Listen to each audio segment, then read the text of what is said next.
ବିଜୁ ଜନତା ଦଳର 68 number zone ତରଫରୁ ମା କରେଶୁଣୀ ପୀଠରେ କାର୍ଯ୍ୟକାରିଣୀ ବୈଠକ ଅନୁଷ୍ଠିତ। ହିଞ୍ଜିଲିକାଟୁ ଖଇଡ଼ା ଗ୍ରାମସ୍ଥିତ କରେଶୁଣୀ ମନ୍ଦିର ପ୍ରାଙ୍ଗଣରେ ବିଜେଡିର କାର୍ଯ୍ୟକାରିଣୀ ସଦସ୍ୟ ବିଜେଡି ସଦସ୍ୟମାନଙ୍କୁ ନେଇ ପ୍ରସ୍ତୁତି ବୈଠକ ଅନୁଷ୍ଠିତ ହୋଇଛି। ଏହି ବୈଠକରେ ଏଲ୍ ସୁଦର୍ଶନ ଓ କୃଷି ଉପଦେଷ୍ଟା ସୁରେନ୍ଦ୍ରନାଥ ପ୍ରଧାନଙ୍କ ନେତୃତ୍ୱରେ ବିଜେଡି କର୍ମୀଙ୍କୁ ନେଇ ବିଜେଡି ଦଳର ଅଗ୍ରଗତି କିପରି ହେବ ଓ ସମସ୍ତ ପଞ୍ଚାୟତକୁ ପହଞ୍ଚି ବିଜେଡିର ଗୁଣଗାନ କରିବା ସହ ଆସନ୍ତା 7 ତାରିଖରେ ଆସୁଥିବା 5ଟି ସଚିବ ଏବଂ ଆମ ଓଡ଼ିଆ ନବୀନ ଓଡ଼ିଶା ଅଧ୍ୟକ୍ଷ ଭିକେ କାର୍ତ୍ତିକେୟ ପାଣ୍ଡିଆନ ଗସ୍ତ ବେଳେ କେଉଁ କେଉଁ ସ୍ଥାନରେ ବିଜେଡିର ପ୍ରଚାର ପ୍ରସାର ବିଭିନ୍ନ ଉନ୍ନୟନମୂଳକ କାର୍ଯ୍ୟ ଆଲୋଚନା କରିବା ସହ ଏହି କାର୍ଯ୍ୟକ୍ରମରେ ହିଞ୍ଜିଲି ବ୍ଲକର ବହୁ ସରପଞ୍ଚଙ୍କ ସହ ସମିତି ସଭ୍ୟ ଉପସ୍ଥିତ ଥିଲେ। ବ୍ୟୁରୋ ରିପୋର୍ଟ ସ୍ୱତନ୍ତ୍ର ଟିଭି। ଧନ୍ୟବାଦ।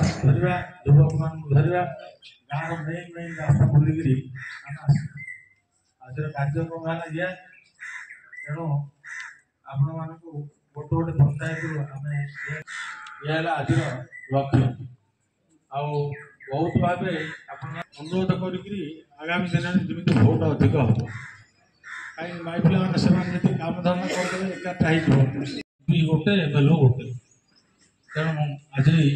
आम अनुरोध करूँ डेट दिखाई डेट अनुसार आत्मा चेयरमैन ब्लॉक आज माँ करेशुणी पीठ रे गोटे आमर गोटे साधारण सभा होता कर्मी सम्मेलन कर आगू इलेक्शन हम पोलिंग केमती अधिक हम आदि लक्षाधिक भोट नवीन पट्टनायक जितने से भितर आलोचना करागला बहुत लोग आग्रह कहले जेकोसी मत खरा वर्षा जहाँ पोलिंग अधिक करने आम समस्त चेष्टा जून जिला परिषद बीजेडी सभापति आमर एक्स चेयरमैन बाकी सब सरपंच सभ्य समस्त जमा रणनीति सका कैंपेनिंग हम बाकी पोलिंग अधिक हम से रणनीति कराव ये तो आमर नवीन पट्टनायक को कंटेस्ट किए ना कि कंटेस्ट कले किसी करें कि तेणुक आम जमी अधिक भोट करूँ आम मुख्यमंत्री जमी अधिक ओडिशा अधिक भोट पाइबे से चिंता कर एक गुरुत्वपूर्ण निर्वाचन गंजाम मनोहर किसी आम अखा ना कि बिरी ना से चिंता ना अखा ना कि बिरी ना बुझल ना आम ये नवीन पट्टनायक एक तरफा भोट हम ये किए आम सेमती लोक किए ना भाया एक नंबर मुख्यमंत्री ओडिशा को दुईटा एमपी और एमएल दुईटा जाक जोड़ी को दिहब लक्षाधिक एथर लक्षाधिक भोट लोक उत्साहित अच्छे नवीन पट्टनायक भोट देवाई से 20 मे को दिन आसो से दिन लोक अपेक्षा कर। नमस्कार मो ना ए सुदर्शन मो 68 नंबर जोन जिला परिषद हिंजिली पंचायत समिति आज जो बैठक डक निर्वाचन प्रस्तुति बैठक डक यही बैठक में आम सरपंच समिति जो मैंने विजु जनता दल सक्रिय कर्मी आगधाड़ी नेता उपसभापति सभापति जो मैंने जनरल बोर्ड अच्छा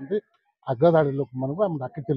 आगामी जो 2024 मे मास 20 तारीख होगा निर्वाचन साधारण निर्वाचन आम प्रति ग्राम प्रति पंचायत बुलबू प्रति पंचायत केमी आम लोक गहली कर बुलबू से उद्देश्य नहीं आज डाकी। द्वितीय कथा हूँ मानवर भिके पांडियान जे कि 5T ओ आम ओडिशा नवीन ओडिशार अध्यक्ष से प्रचार पर आसुच्च 7 तारीख में से प्रचार प्रति जोन रे गोटे जगह आम स्थिर करूँ से जगार मानवर भिके पांडियान वक्तव्य देवे ये प्रचार करेंगे से आज ये प्रस्तुति बैठक होती